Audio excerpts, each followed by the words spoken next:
3 உன் செய்கைகளை கர்த்தருக்கு ஒப்புவி, அப்பொழுது உன் யோசனைகள் உறுதிப்படும்.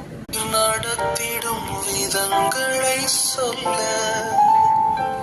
பூரண வார்த்தையே இல்லை.